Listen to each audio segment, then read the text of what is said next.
Welcome to the Journey of CyberLogic, a guide to Final Fantasy XI. Episode 11, Artifact Equipment and Rank 4. Now in our last video, we unlocked our level capability to reach level 55. We also finished COP chapters 1 and 2. Now at this point in the game, you should be anywhere between levels 50 and 55.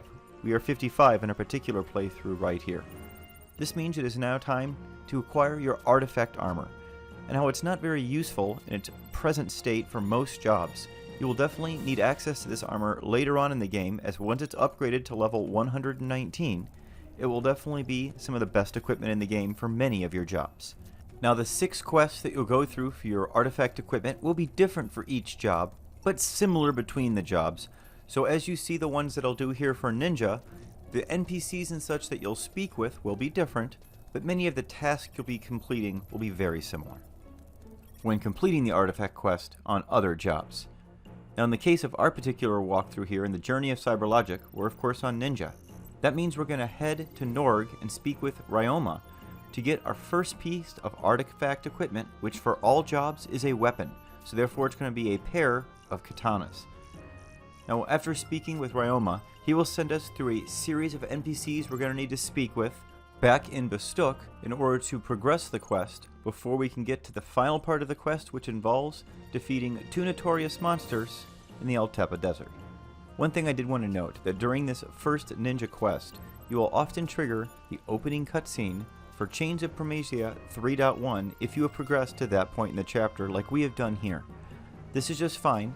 After this cutscene, we won't do anything else with this chapter until we get to episode 14 in our series, which is where we'll take on Chains of Promethea chapter 3. Until then though, let's go ahead and get back to our artifact quest for our weapon. The next place we need to go now is to go back to Insetu to set us on our path of going to defeat the 2 notorious monsters in the Tepa Desert.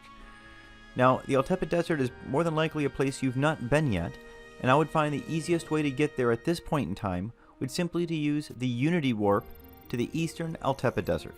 Once you get to the eastern Tepa Desert, go ahead and mount, and then head northwest until you get to the little cove at H5. Here you will find some question marks in the ground that once clicked upon will pop 2 non-sleepable spiders called Chiguma. Now you need to defeat both of these, and also note that any other mobs in the area that are aggressive to you at this time will also attack you. So if you're in any way thinking you're in danger, make sure you clear the area before clicking on these question marks. In regards to the fight itself, it's not overly challenging, but do keep in mind that these are 2 spiders that can both use Sickle Slash. If either of them land that attack on you with your shadows down, it can easily one-shot you. Therefore, I definitely recommend using a Paladin tank to make life as easy as possible for you and your damage dealing trust. Now after you take out both of the spiders and any adds that you may have aggroed while fighting them, go ahead and click on those question marks again, which will give you the key item of Trick Box. Now once you head back to Roma in Norg, it will complete this first of your 6 artifact equipment quest. Now regardless of which job you are on, you always must complete this weapon quest first before it will unlock the ability for your other 5 quests that will all give you armor. Additionally, unlike your armor quest, which unlock at job level 50, you can actually get your weapon here as soon as you reach level 40. However, I don't usually find the weapons for jobs particularly useful, therefore I usually wait until this stage to go ahead and get all of the artifact equipment quests done in one swoop. Now in the case of Ninja, all we needed to do was zone out of Norg and then back in again, and Ryoma offers us the next quest in the artifact equipment quest line, which is called I'll Take the Big Box. Now this quest will take us on a journey of getting our Ninja Hakama, but as soon as we start this quest, it is also possible for us to go complete the Bork's Lurking's Hands quest, which will give us our hands artifact armor, and then additionally get our Ninja Kaihan from the Sea Serpent Grotto coffer, and the Ninja Hatsuburi from the Bohira Tree coffer. So know that once you start this quest, the possibility for all those is unlocked.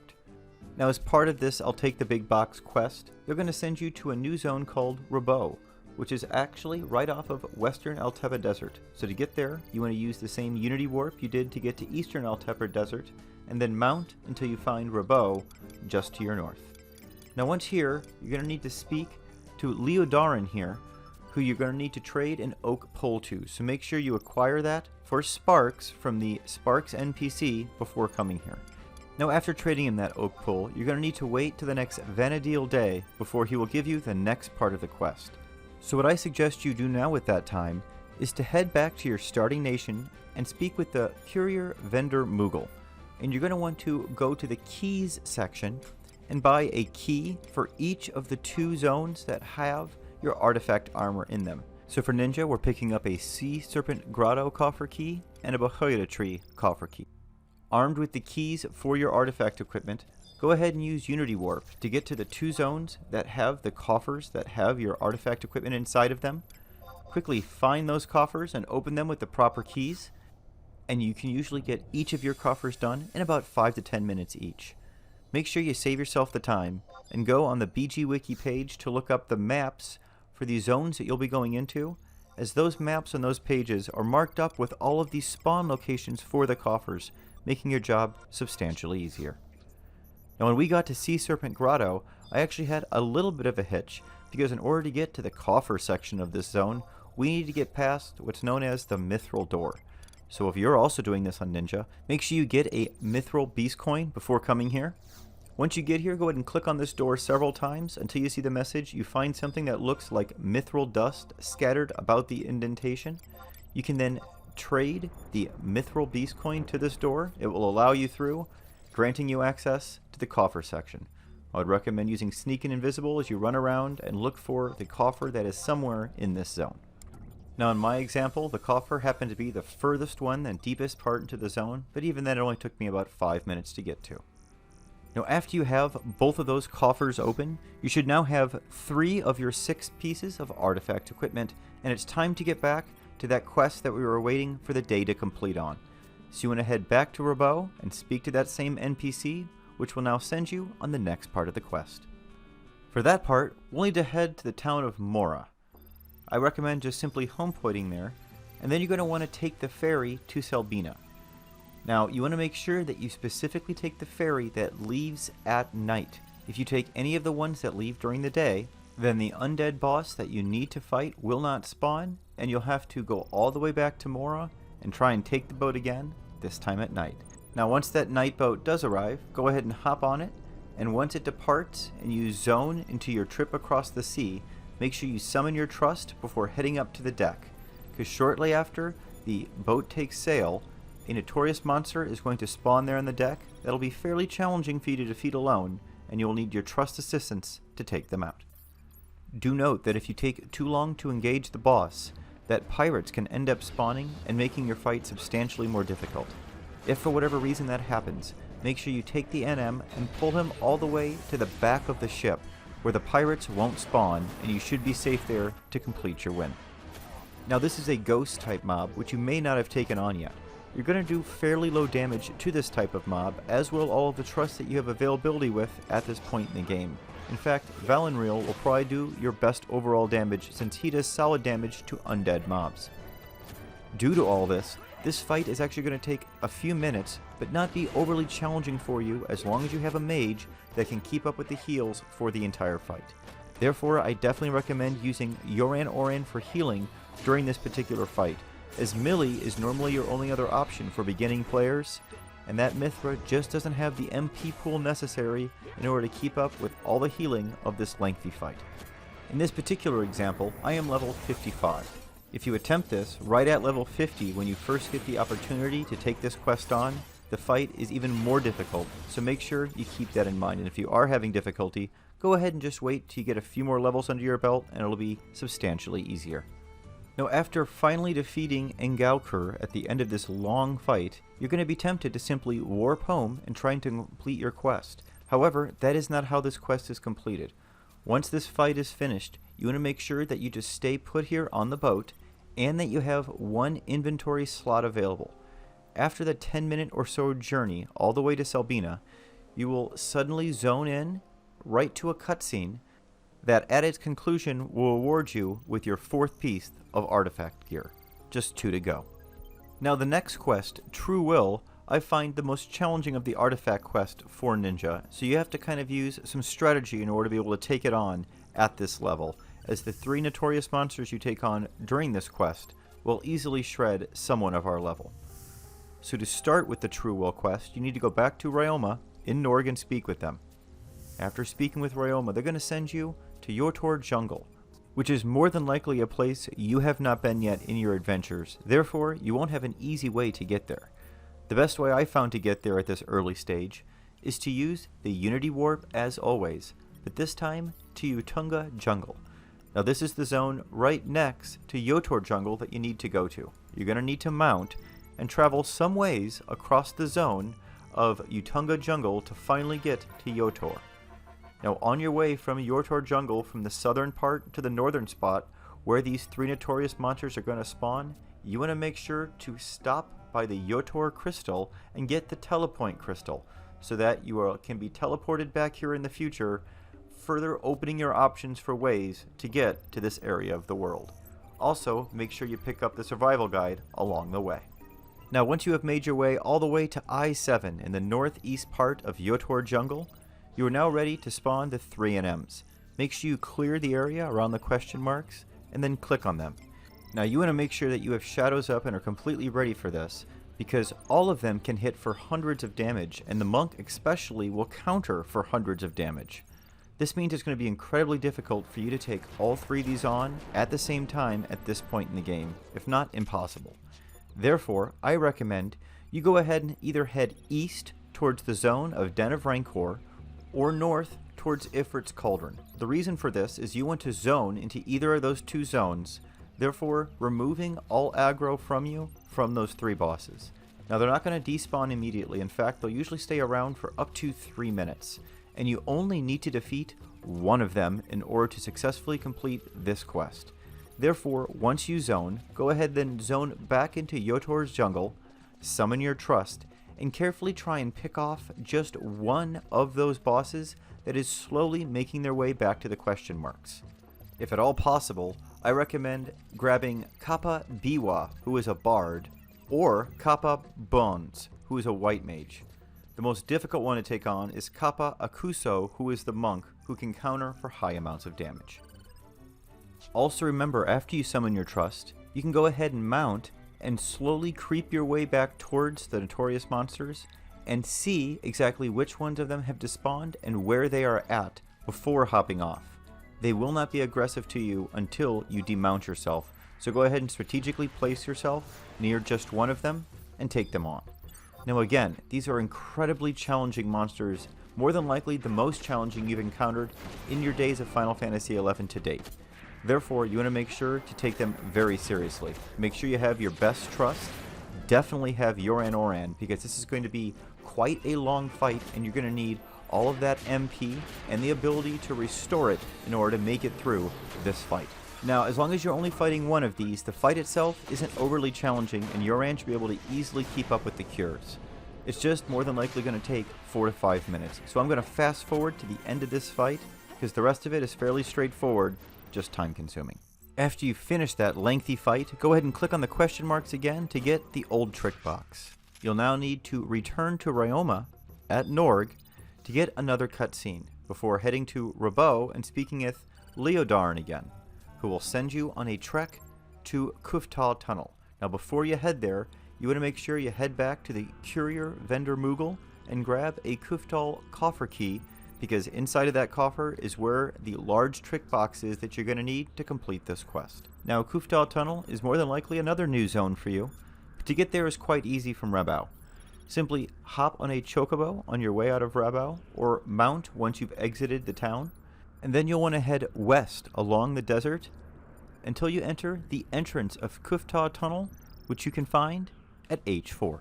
Now, just like with all the zones that we've gone coffer hunting in, many of the mobs in this zone will be aggressive to you, so make sure you use Sneak Invisible to get around more easily, or if you're looking to boost your level and get as much experience as possible, go ahead and kill your way around the zone while you're checking for these coffers for some extra experience and levels. Just make sure you keep your eye on your levels, because at this point we've only unlocked through level 55. Therefore, if you start to try and get the rollover to 66, it's actually going to stop at 1 experience point before level 56 and not allow you to get any more experience until you complete the level 60 limit break quest, which we'll be taking on as we take on our 6th and final artifact quest. Fortunately, we can do both quests at the same time on the same map. So here we are, finding the coffer inside of Kuftal Tunnel to get the large trick box. Once you get it, go ahead and warp back to Rabau and speak to Leodarin here, who will allow you to finish the quest and quickly give you your reward, your 5th piece of artifact gear. Now at this point, the only piece you should not have are your hands, and that relic quest is virtually the same regardless of which job you try it on. So let's go ahead and conquer that quest now so that we can get our 6th and final piece. To start that quest for the 6th piece, you went ahead to Upper Juno inside of Durable Shield's shop and speak with Guzlem here at H8. He will set you on your journey for getting the 6th and final piece, and the first path along that journey is to head to Ifrit's Cauldron and open yet another coffer. So you want to go to that Courier Vendor Moogle, get a Cauldron coffer key or whatever coffer it is that he's asking you to open if you are on a different job, and then head there armed with that key. Look around the zone, make sure you open that coffer, which will immediately reward you with the key item of Old Gauntlets, at which point you're going to want to return to Upper Juno here and speak with Guzlem once again. Now in my case, I use Unity Warp to get to Ifrit's Cauldron, but you can also use Yotor Jungle and the entrance that we were just at recently in order to get easy access to coffers as well. Now once you've got those Old Gauntlets, go ahead and head back to Upper Juno and speak with Guzlem, who will unfortunately inform you that he cannot do anything with these gauntlets, it's beyond his skill. Speak with Deadly Minnow in the same shop as him, and he will tell you to go to the Tinshoto where you may be able to learn more. Once in the Tinshoto, speak with the Mithra Yin, who will offer to sell you information of the whereabouts of the items you need for 1,000 gil. After you pay her, you will find out all you need to do is simply go to Port Juno and click on some crates, so that's where we're headed next. Once you click on the question marks on top of the crates that are right next to the auction house in Port Juno, you will start this cutscene here with Borgertz. He will then send you on your next part of your journey, which is to go to Castle Zeval Bailey's and defeat Darkspark in order to get the Shadow Flames key item you need to complete this 6th and final artifact quest. That's where our journey will take us next. But before we head there, we now want to head to Matt inside of Rulud Gardens, who will start for us our 2nd limit break quest called Atop the Highest Mountain.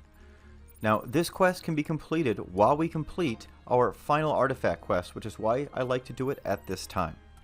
In order to complete this quest, after speaking with Matt, all we have to do is head to Zarkabard. I recommend using Unity Warp, then summoning your trust and hopping on your mount and heading to 3 different locations on the map. To take on the Corel that you're seeing here, you want to head to J6. Now you'll note that if you're mounted, they will not aggro you. So it's quite easy to go right past them, dismount, click on the question marks to get the key item that you need, remount yourself, and then head right back out of the cavern. And you can do this without fighting any of the 3 bosses. Now frankly, this didn't really seem right to me, as this used to be one of the biggest challenges of early game play. So I wanted to go ahead and take them on to see just how much of a challenge they posed these days. I took on all 3 bosses.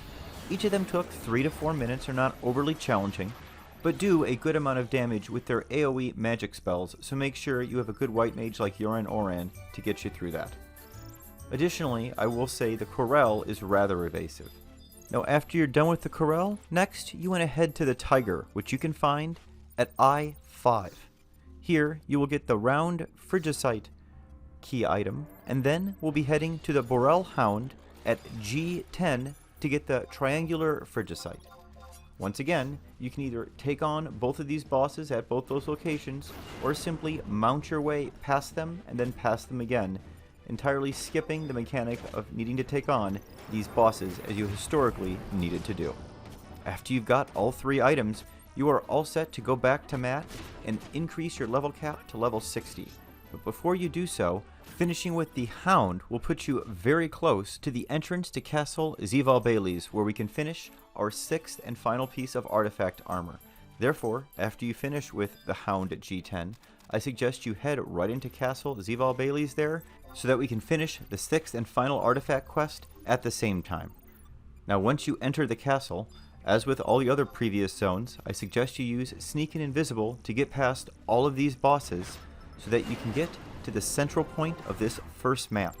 Now here, you want to click on one of these unlit torches so that it lights the torch and spawns Darkspark. But before you do so, make sure you clear the area of any adds that will make your fight more difficult and challenging, as this is one of the more challenging fights that you will have encountered up until this point. After you finish taking out Darkspark, go ahead and click on one of these torches once again, and you will be rewarded with the Shadow Flames key item. Now all you need to do is warp back to Port Juno, click on those same question marks right next to the crates at the auction house, and this quest will be complete and you will be rewarded with your 6th and final piece of artifact armor, the Ninja Tekko. After that, don't forget to head to Rulud Gardens to speak with Matt and complete your Atop the Highest Mountains quest to uncap yourself to level 60.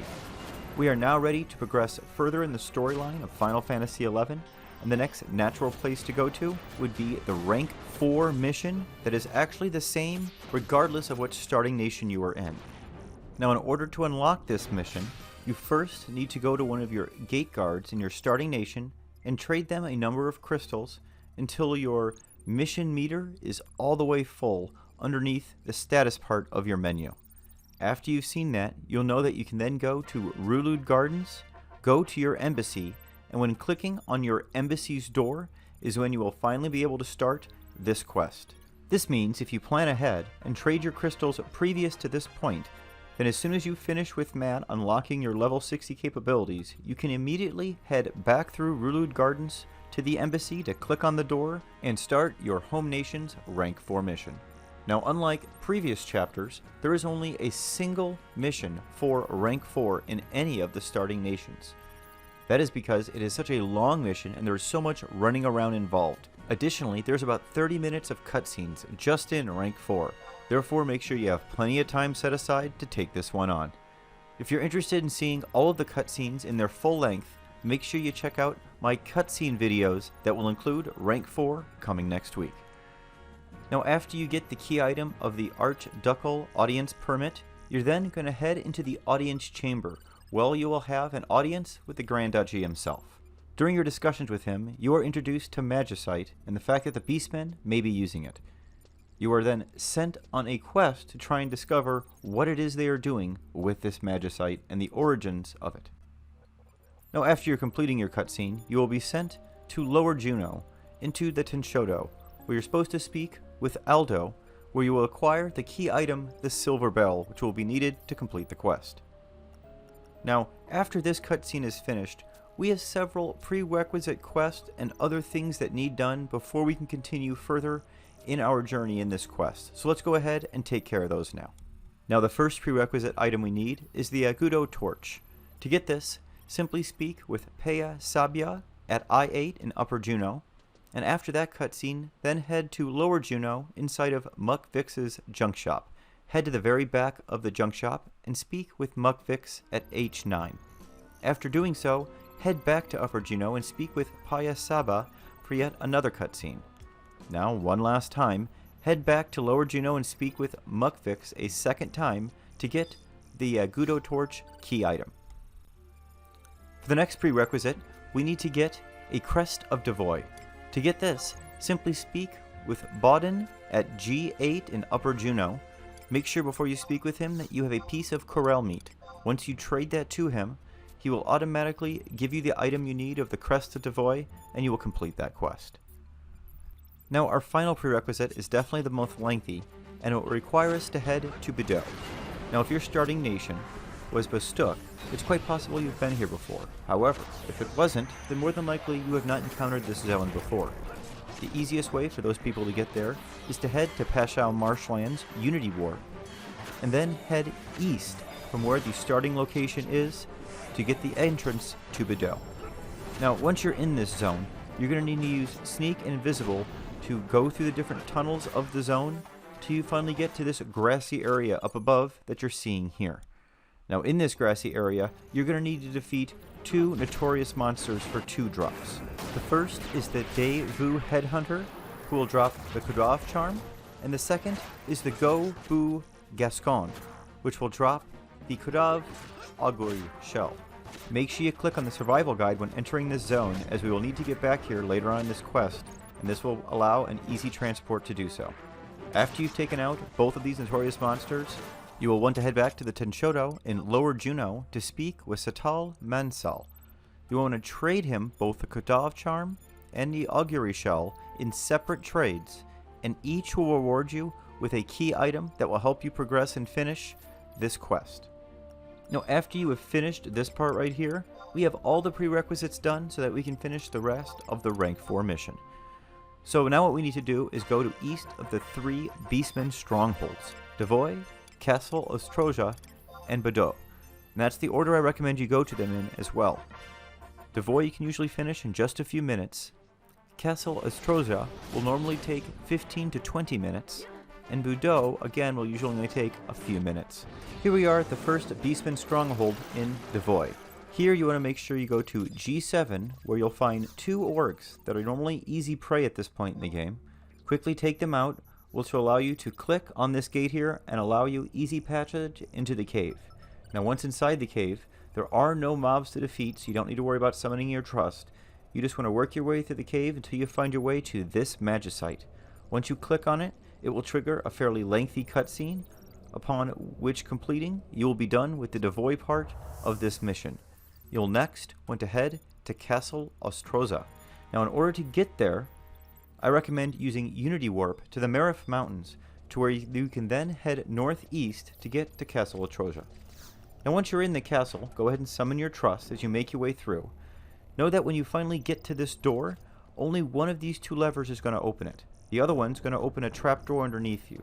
Therefore, the proper way to get past it is to simply stand in the middle of the 2, pull on one of the levers, and then quickly run away, so that by the time the trapdoor opens beneath you, you are no longer standing on top of it. Of course, if the door opens, go ahead and head through as you've selected the right lever. After you're through this little mechanic here, all you have to do is trigger this torch that you see a little bit further into the dungeon in order to open the door, and then you will be able to proceed to the door and visit this Magicite, which will trigger another lengthy cutscene. At this point, we now only need to finish going to Bordeaux, and we have finished our rank 4 mission.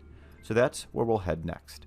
Now since we had already gotten our survival guide when we were previously in Bordeaux, similar to Devoy, we can simply use the survival guide to warp back here, and then quickly head to the entrance, which is underground at H7. Once you get there, click on the Magicite once again to get your last key item. Once you have this, simply head back to Juno, and you will once again then go to the audience chamber for an audience in front of the Grand Duchy, who will award you with an Airship Pass. After that, you want to head to the consulate in Rulud Gardens and speak with Nel Cabrit to get your 10,000 gil reward and the Message to Juno key item and rank 5. That'll be it for episode 11 in the Journey of CyberLogic. I hope you found that helpful. In episode 12, we're going to be taking on rank 5 missions, as well as our 3rd limit cap quest. Thanks so much for watching, everyone. Look forward to seeing you next time. Stay safe and stay healthy out there.